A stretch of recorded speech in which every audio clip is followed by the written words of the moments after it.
Exactly, yeah, that's exactly right. Yeah, the general rule is if you've got higher you don't necessarily have to cite to it. I just wait, because we're all in here, and you're choosing of it. But if y'all need to know, purge them with them. You got it, you got your No, purchase. there's nothing wrong with putting it in there, you can hear it, it's just. All right, easy enough. That's easy for you to say.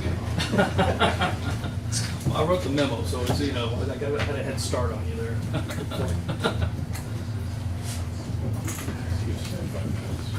Well, telling you. about 5 milliseconds. 5 seconds. Suzanne, you were not late. I'm telling you, I race like the wind. I was preparing everybody. Suzanne, be here an hour too late, preparing our, maybe 8 o'clock Yeah, for she's lucky. 2 minutes late. That's right. Yeah. Just occurred to me, she said right there. Daily operation. How are you?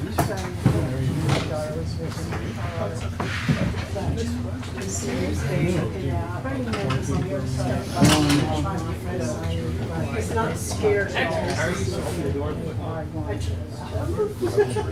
You know what? I'll let you do that They'll turn before I it go home. That's the questions for you, so do it together. True. I think that's your water, Suzanne. I think he's trying to cough over him. Trying to steal my water.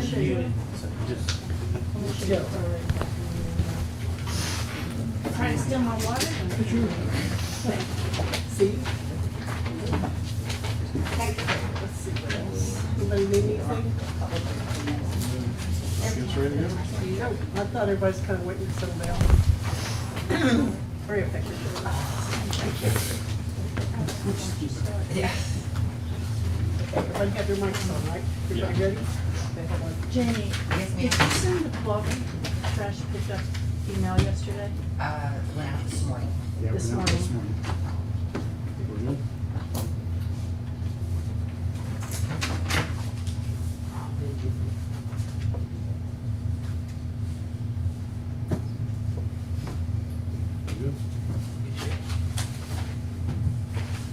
All right, time is 6:02. This meeting of the Fernbluff Municipal Utility District Board of Directors has come to order. Roll call of directors, and all directors are present. Mr. Barnes, would you like to lead us in the pledge of allegiance this evening? Sure. Pledge allegiance to the flag of the United States of America and to the republic for which it stands, one nation, under God, indivisible, with liberty and justice for all. All right, thank you, Director Barnes. Now, which one are you standing for the upstate Texas? So, sorry, have it. Let's do things a little out of order since our gardener's here. Let's jump straight to Jack Gardner here from Texas Lawn. Great, I appreciate that. Got my niece's 8th birthday party to get to, so. Last week we took a tour through the district with Janie, and definitely happy to report that everything was great coming out of summer. We're really in a good position for fall. We've been putting in extra time, half days on Mondays in the green belts, and we're finally caught up in those. The next one we're gonna hit is all of Olson Meadows, but I feel like we've finally gotten on top of that. And then the final plant cutbacks for all the perennials, those have been completed, so once the weather breaks, we'll fertilize those and get those ready for fall. We have identified and been repairing some areas of the granite trails that have been washed out. Hope to finish that up this week, but we're keeping an eye on that. We're gonna have the crew go through and start raising up limbs over the trails. We've seen a few low-hanging limbs that need to be addressed, so we're also gonna get to that the second half of this month. And then we'll be replacing the annuals here at the community center and the signs throughout the district here as soon as the nursery stock becomes available. They're still trying to sell some of the summer annuals, and we're kind of waiting for the fall stock to come in and for those to look good before we pull the trigger on that. And then irrigation problems from the last check have been completed, so everything's good there. Coming up, final aerations of the sports fields for the year will take place in late September or early October. Some of these things are kind of weather dependent based on the heat. Final fertilization and pre-emergent will go down that same time period. And then final fertilization for all the beds will happen late September, early October. So that's all coming up into this month, beginning of next month. And then, yeah, we're gonna start monitoring the weather, and once we start to see that we're kind of on the backside of all this heat, we're gonna start kind of tapering down the water. And then I do have a proposal for you tonight in your packet. It's to overhaul Olson Meadows Park. That was a park we were waiting on because we knew this construction was coming up, and it was gonna be hard for us to get in there, so we addressed all the other parks. And there is some plant material that has died and starting to come back from the base, but it took a little bit of hit this winter during the winter storm. So, but if you have any questions or concerns about that, just let me know. And like I say, we took a tour with Janie, and everything is looking really good.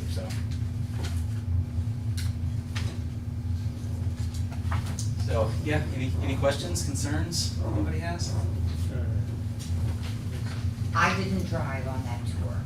I usually drive the mule, but I did not drive on that tour. Yeah, but it was nice. We went out to the butterfly garden. The butterfly garden looks great. There was a bunch of people out there enjoying it, and you know, it seems like all the work that we've done is really is being enjoyed by the community. So I love to see that. Yeah. Remind me, where are the gardens in Wilson Meadows? They're on the Brightwater. They're from Brightwater Park towards Harryman Road on that green belt there. You're talking about the butterfly gardens? Wait, No, I was talking about Wilson Meadows. the ones that are all the way around the pavilion? Everything around the building. Oh, okay. Yeah. Okay. Yeah, a bunch of that plant Mostly material is kind of dated. There's some wax myrtle there that is really funky looking. The vitex there, those big trees, they died back and are kind of coming out all funky. So we really haven't done anything over there. So that's what we're proposing to see tonight. Is Obviously, I'm not very attentive because I walk by here all the time. I just must be yeah, well, if you take a really close look, and you know, as a gardener, I'm paying attention to that kind of stuff. But and then yeah, Mark, I'm hoping to have that database to you for the plants, the butterfly garden, to you by the end of this week. Oh, excellent. Yeah. Marvelous, thank you. Okay. Yeah. All right. Well, thank y'all very much. I appreciate it. If anything comes up, just let me know. Thanks so much, Thank you, Jen. Jack. Thank you. All right, let's get back in order here. Item number 4, citizens communications. I have 2 folks who have signed up to speak. Looks like I'm gonna have a third. Why don't we lead off with Ms. Trina Deshawn, please. And again, I'll just, when there's, it's 2 minutes for each speaker to speak. This is not an interactive session with the board. The board's here to listen to your concerns for each of the residents. Everyone has 2 minutes to speak. At 1:30, I'll hold up the whole thing to let y'all know, and then I'll ask y'all to wrap it up at 2 minutes if you go beyond that. Thank you. The very first thing I'd like to say, and whether you want to put in my 2 minutes or not, is if y'all would all actually speak into the mic, since I cannot hear and I don't have hearing aids in right now. A lot of y'all lean back, like Mr. Smith is doing, and I can't hear y'all when y'all speak, and y'all are looking at each other, so I can't read your lips either, which I've asked Hector to address a couple of times. First thing I'd like to say, I got some news today that was very upsetting to me. Gene Cochran, who was instrumental in putting this subdivision together and having the parks that we have and having these stuff we have. Her husband of 51 years died last night of COVID. Ms. Cochran herself is ill herself. Her name was on this community center. Residents voted for her name to be on this community center. And a board removed her name off this community center. A vote by the board, not by the residents. Gene and I weren't real good friends. I just know her in passing. I know her from the board, from talking to her. And that hurts my heart a lot. Not only was her name removed, but the dedication plaque was removed off of this center. I'm not quite sure why that happened, but that's for y'all to figure out if that's wrong or right. As for this neighborhood, in August, a new order was initiated and enforced fine residents of Fernbluff neighborhood. In this order, it specifically lists how the fine schedule would be applied and how notifications of violations with the homeowners would be managed. I did receive a list of the violations, and so far, either the Sage Company does not understand y'all's rules, or the rules are changing, because there were 2 violations of the same thing, and that happened August 2nd and August 26th, same violation, and both times they put a door hanger on that homeowner's door. My understanding is first violation is a door hanger, second violation is something mailed to them. So if Sage Management does not have a complete understanding of what y'all want, y'all need to clear it up with them, because we don't know if that's first, second, third violation. It's really gonna be confusing to the residents. So y'all need to clear that up with them, so we're not fining people unnecessarily. So I'd say, thank you. Thank you. Thank you, Mr. Chung. Next up, I have Pat Severies. Good evening. It's been a while since I've spoken to a board or been at a board meeting. It's kind of reminiscent. The last one, I think, was Mayor Al McGraw was retiring and went to tell him thank you for his service and his trust and working together and for his friendship. So it's kind of awkward to be in front of a board again tonight. So I'm here not to file a complaint or a grievance. I'm actually here to say thank you. I notice on the proposed agenda, there's an item to vote and I guess pass what would be a new tax rate.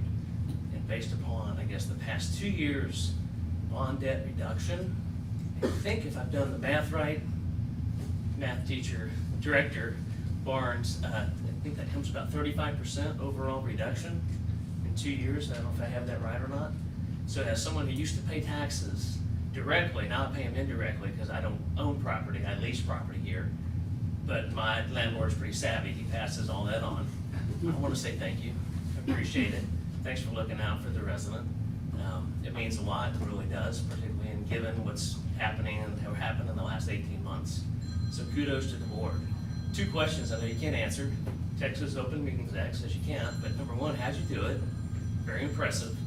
Number 2, are there other districts that have done it that are similar in size and scope? I'd be curious if you're able to answer that in maybe a future board meeting. Other than that, I just want to say thank you in person. I could have emailed. I just thought it was more meaningful than looking you in the eye and say thank you, because it really is a big deal. Appreciate you guys. Have the rest of a splendid evening. Thanks. Thank you, Mr. Severies. Ms. Martinez, hand that form to me and then you take it from you. Thank you very much.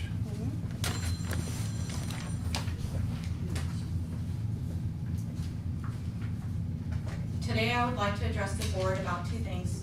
The first is an issue that I've been dealing with since May regarding open records requests. I've submitted several open records requests related to the district's finances, state enforcement, and operations since May 2021. Almost all of my requests have had missing information or had discrepancies. I do not have the time allotted to get into every single issue that I'm dealing with regarding the discrepancies. However, the last 2 requests that I made were never even responded to. 37 business days have passed since my last request and still no reply. The law is very clear on freedom of information requests. I have filed several complaints with the Office of the Attorney General and the County Attorney's Office related to this and other types of misconduct and abuse by this MUD. I'll continue to do so until this district starts complying with the law. Regarding the comments made by the GM at the July board meeting referencing the increased amount of work due to open records requests, I want it to be known that it is my right, as well as every other resident's right, to make open records requests. I don't understand how that would justify the hiring of 2 employees. Maybe the district should consider looking into why this task is such a time drain rather than complaining about residents submitting open records requests.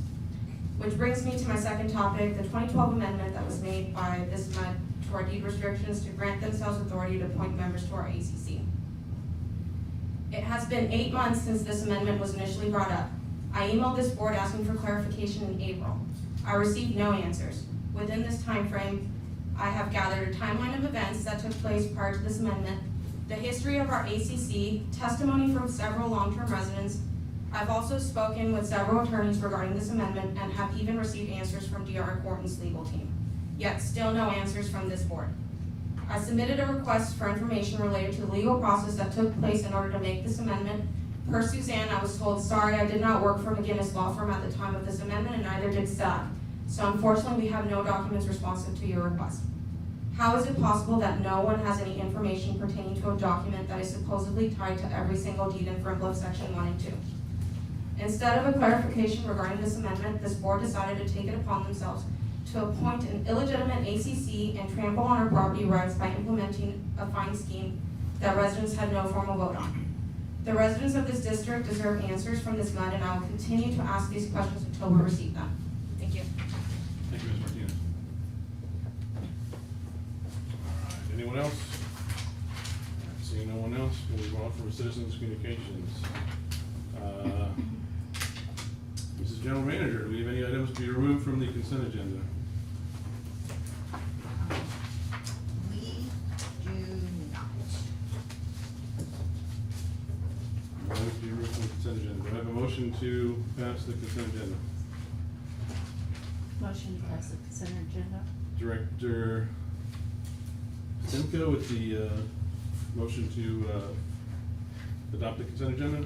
Second. Second by Director Tyler, all in favor? All right, 5-0, consent agenda passes. All right, new business, so agenda item 8A, public hearing for the proposed 2021 tax rate. So this is the point at which we open the public hearing, is that correct? All right. I hereby open for public hearing the proposed 2021 tax rate. At this point, if anyone would like to address the board on the tax rate, they are free to do so. Part of the hearing. Is that I'll speak, or is that go forward? All right, okay, I didn't know if you wanted to speak or not, just raise your hand, thank you. All right, seeing as no one wishes to speak any further about the tax rate, I will close the public hearing. Public hearing is now closed on the proposed 2021 tax rate. All right, do we have proposed order of levy taxes prepared? Yes, it's in your board packet on page Okay. 28. Page 28 of the board packet.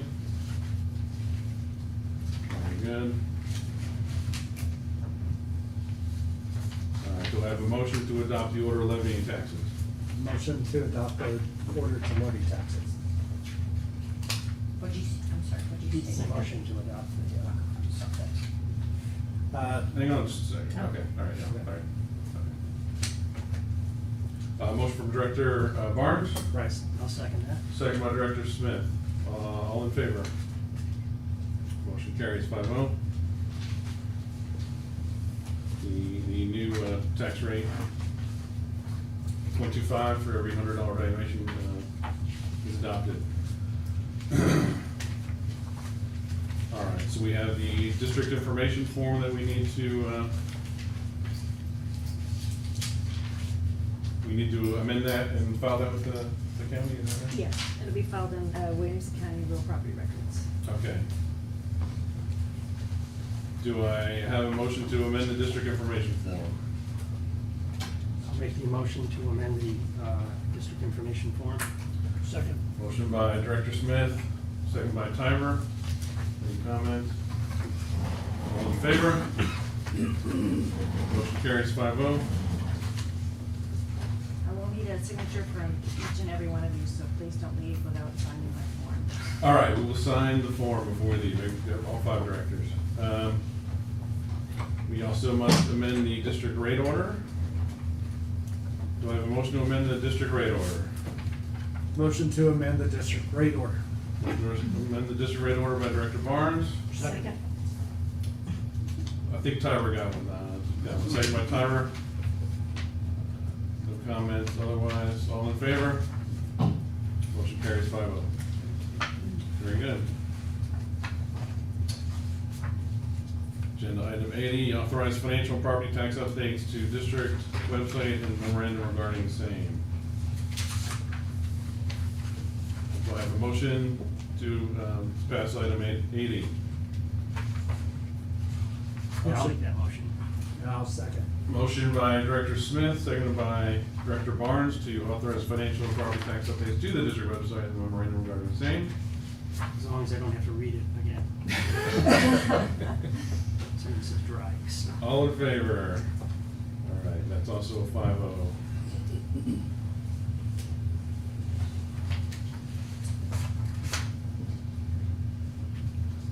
All right, agenda item 8F. Authorize compliance with Senate Bill 3. Let's see, regarding critical load information, preparation and submission of emergency preparedness plan to CCEQ by March 1st. Mr. Operator, so we'll be on target to submit whatever plans we need to submit by March 1st, 2022? I am all over it. Okay. I'm actually thinking ahead and all the fixes to the plan, so.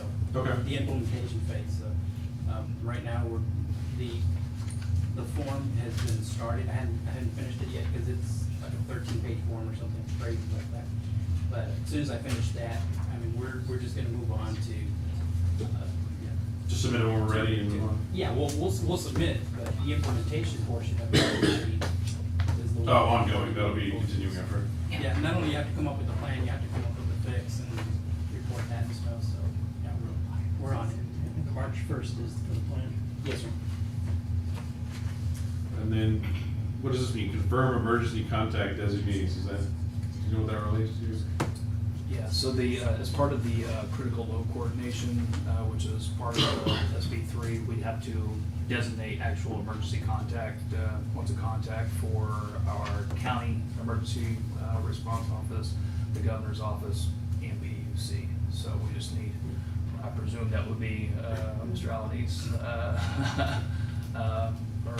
but probably the front office is probably the designee, I would think, for Fernbluff's purposes. Okay. Yeah, and TCQ has my cell number and office number, so. There you go. All right. Oh, wow. I'll take it for the team. Very good. Very good. All right, do I have a motion to authorize compliance with Senate Bill 3? Motion to authorize compliance with Senate Bill 3. Motion by Director Stemko. Second by Director Timer. All in favor? All right, carries 5-0. Very good, let's move on to agenda item 9, Williamson County Road and Bridge. This is General Manager, what do we have new as far as the event? The Great Oaks Bridge project will start this month. As we spoke about at the last meeting, it will be an over 500-day project. Harryman Road is at the end of its construction.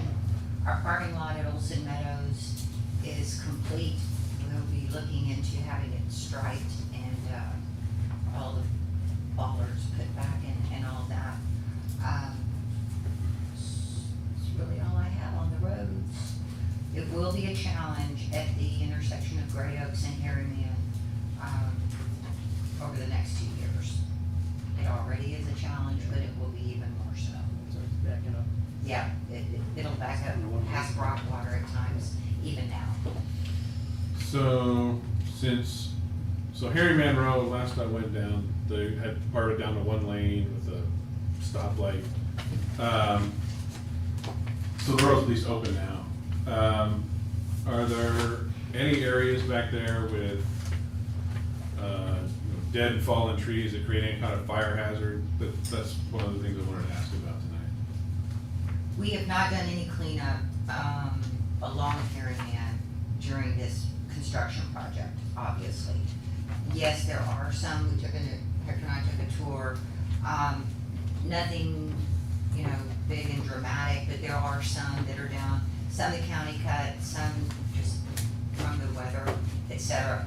So as soon as they get out of the area, we can get our equipment down there and do some of that. And it'll probably be October, would be my guess. But we did not want to get up in the middle of them and No, get I all their understand. equipment. Yeah, they are still in our maintenance yard down on Harryman, so we don't really even have access to that area for our equipment at this point. But I expect that it will probably be done. They're putting the, what do you call the edgings in on the far end of Harriman towards Round Rock. They were working on that. I saw it yesterday. So it will be the same construction company doing this project, the Great Oaks project that did Harriman. So that, in my estimation, is a very good thing because they've done a good job and they've stayed on schedule. So it'll be good. But there's a couple of bad trees, some dead limbs, and then we've got a plan to clean out a little farther along where our big Fernbluff is down in that area. So there'll be some good work this fall, but nothing. Imminent, there's a danger. No, that area is a real challenge in the sense that, you know, the regional trail runs through there, and that's the area that we try and keep cleaned up, you know, all the debris off. Now, there are cliffs that go up. There are some trees that are dead, but there's no way to access them. So that's just nature. They're going to be what they are up there because we don't even have even close to the equipment for it. But that's not any different than any of our other green belts. That we don't remove every dead piece of plant material across the district. We go rogue trying to do it. Right. Did they complete the parking lot at the bulkhead? Yes, we do have, and that's basically what they're using as their site. They've already finished that. I think we will try and figure out how to square it off just a little bit because it's kind of a challenge down there. But it's more of a circular type driveway, which is good. My big concern still is that drainage ditch that's there because people tend to back into that. So we'll work with that and see what we can do.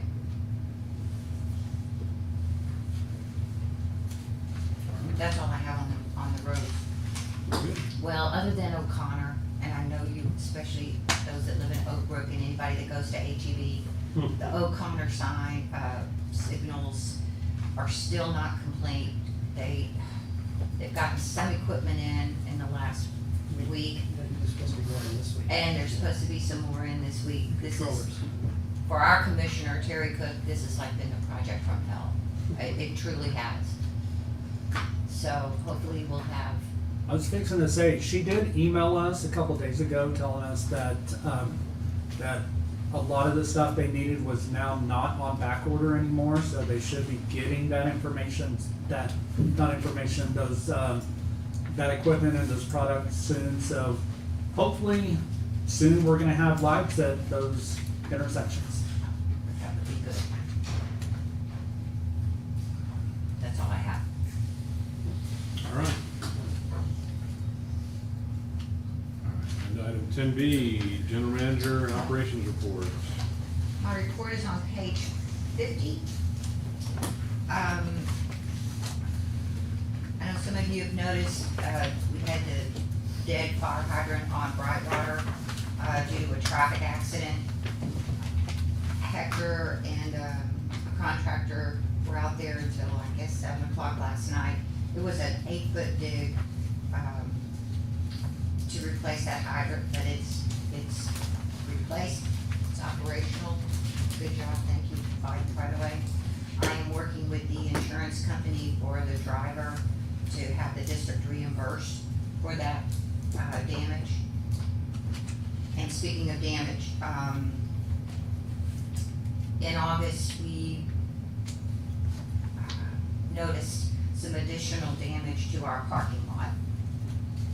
You see up at the far end of the driveway, somebody was doing burnouts on it, and whenever you damage that seal coat like that, you inevitably get potholes. Because we have such a good camera system here at the community center, we were able to identify the vehicle and the license plate. So we have been in contact with the sheriff's department, who then was in contact with the driver. I am working out a repayment agreement rather than filing charges at this point, because the goal is to make the district whole. The seal coat, there's a minimum charge to come out of like $2,500, and I'm working with the driver that did that, so glad we had the cameras. situation where someone was like doing donuts in the parking lot, or? Power breaking. Power breaking, tires smoking, you know. It was exciting. It happened like at 10 o'clock at night. Young people, I don't know what to tell you. But our cameras were quite good. Let's see, what else do I have in mind? As Jack told you, we took a tour of the entire district. And if the board remembers, a couple of years ago, I'm sorry, but I seem to just lose all of 2020. It just, I don't know what it is. But as we started doing some of our rehabs in our parks and everything, we made the decision that we were not going to do anything with Old Sid Meadows because we didn't know what was going to happen during the construction. And so we just pretty much left Old Sid Meadows alone, other than taking down the Bradford pear trees that were at the end of their life. It is now time to give some love and attention to Old Sid Meadows. There's a proposal in front of you. We need to replant around the pavilion. As Jack was saying, some of the shrubs have kind of come back from the base, but they're damaged. They look terrible. We need to take those out. We need to do some trimming. The Vitex has sort of taken over, and if you think about Old Sid Meadows, at the back, there's those 3 big berms in the back, which we have these berms all over the district. The kids truly love running up and down the berms. Good for them. It's not conducive to growing sod. So what we've done, like at Friendly Oaks Park, Brightwater Park, we have tried to do some little step areas with natural rock that encourage children to kind of go up to the top. You know, they're up on the top of the berm. In other words, guiding their path so that they're not just stripping these berms of the sod, and then we wind up with big mud pits. So that's part of this proposal, is to recreate what we've done in some of our other areas. Friendly Oaks Park, it's amazing how that's worked there. My family and I were over there Sunday afternoon, and it's kind of like a little adventure, for them to go up, you know, find the pathways on the rocks. They stay out of the beds, and we don't have the mud sliding off the berms. So that's what you see from Texas Lawn and Garden. Let's see, what else do I have?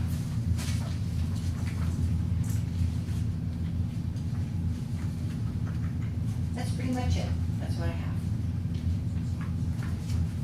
All right. Mr. Operator, anything to add on the operations side? You're working hard on the Senate Bill 3 compliance, I know. Jamie stole my thunder on the fire hydrant. Sorry. No, we're focusing on organization and preventive maintenance right now. So mostly facilities, we want to make sure that they're in tip-top shape, and we do have a new admin support staff member, Jeremiah, I'll contact. Highly certified, highly qualified, and I almost hate to say this out loud, but I feel like I won the lottery getting this gentleman in to work with us, just because of his capabilities with MS4, with backflow prevention. He's got all the certifications that I carry, so I think he's a good addition to help, not only in the field, but at the administrative level as well. But yeah, so he's our point man, trying to get us organized at the water tower, making sure that we've got all the spare parts that we need to have in stock in case of emergencies. So then on the other side, we're just trying to prevent the emergencies with the preventive maintenance. But that's a big focus for the rest of the year, aside from all the legislative stuff. That's all I have. All right. Sure.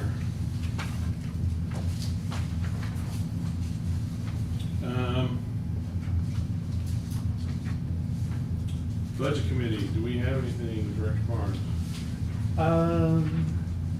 Some notes, where are my notes? The only thing that I really have to say is that the budget looks really good. We finished out fiscal year 21 in a really good way. And so yeah, so we're in a good spot going forward. And I mean, I think that we're doing great as far as budget goes. Very good. Roads Committee, anything? No. Director Tiber, Parks and Rec, what do we have?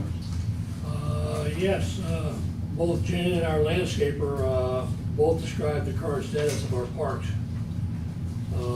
Some homeowners, however, did discard some of their dead shrubs into our green belts. But recently, in the last few days, they were cleaned up by our landscapers. So most of the mess is being straightened out in our green belt as well as in our parks.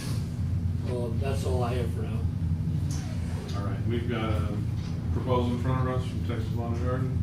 One thing I should add about parks, a lot of our benches and, as Mark has reminded me, over in Oak Brook, I'll be ordering some, I've already got some ordered, they've been on back order forever, but I did just hear today that some of them are, some of the factories are opening back up, but a lot of our benches, and some of our trash cans, district-wide, need to be replaced. So I'll be ordering some park equipment. Okay. Desperately needed park equipment. All right, we've got a proposal in front of us from Texas Lawn and Garden for also memo renovate existing gardens around the pavilion, add hardscaping between the pavilion and playscape, create hardscape features on 3 raised mounds behind the pavilion, create 2 shade gardens behind the pavilion.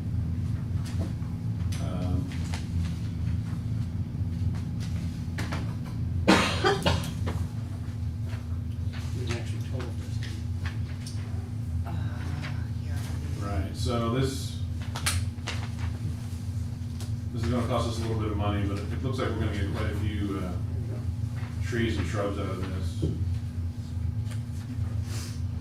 I assume the budget can handle it. Oh, yes. And it'll be in this budget year. We have plenty in current budget year. It won't even have to be in next budget, yeah. Okay, perfect. All right, any comment on the proposal? It's all worth it, needs to be done. All right. I guess my only question, which I should have asked now that I looked at this, is it talks about 375 bags of native hardwood mulch. I mean, as opposed to bringing it in by the cubic yard, I mean, do they not offer it? They do, but they get such a discount. It's even doing better it. by the bag. Yeah. Fair enough. Okay. I didn't realize we would get that answer, but thank you. You're, just ask me, Mark, just. I did. Thank you. Okay, I have no other questions on this. No other questions? No. Do I have a motion? And I'll make the motion to go ahead and accept these, this proposal to the amount of $48,350. Is that your proposal? That's my proposal. I'll second it. That's my motion. All right. I say proposal. Right, I'll second the motion. Well, I heard it as a motion, so motion from Director Smith to adopt a 2-page proposal from Texas Lawn and Garden regarding Balsam Meadows improvements. Seconded by Director Tiber. Any other comments? All right, all in favor? All right, motion carries 5-0.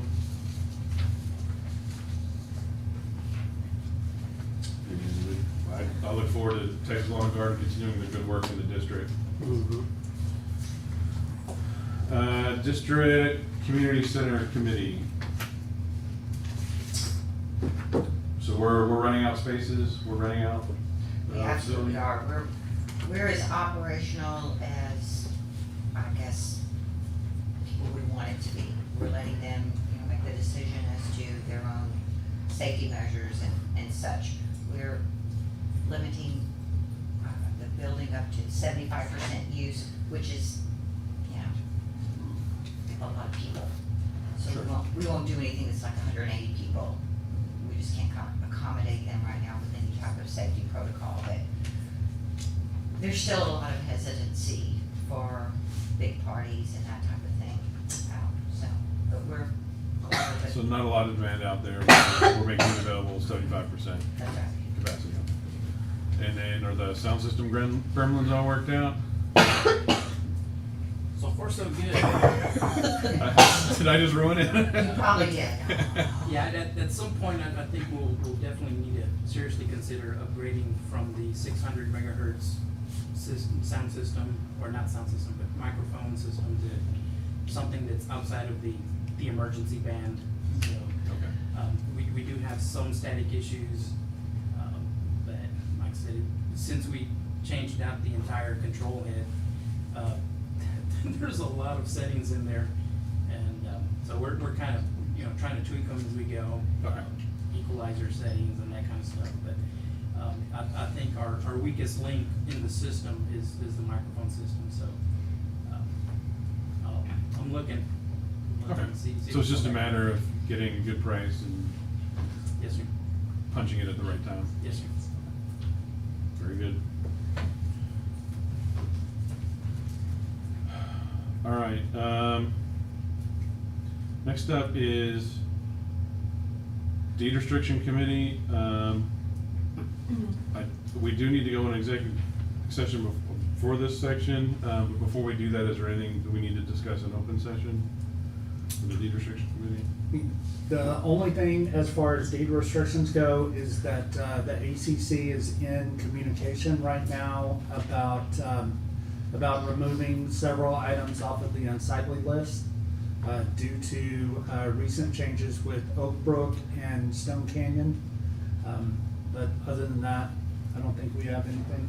So that's a work in progress? Yes. Okay. We should have some more information by the next meeting. Okay. Or even before, hopefully. Right, fair enough. All right, well, at this time then, the Fernbluff Municipal Utility District will go into a closed session to discuss legal advice from its counsel under Government Code Section 551.071. No votes will be taken in closed session, and after closed session is over, we will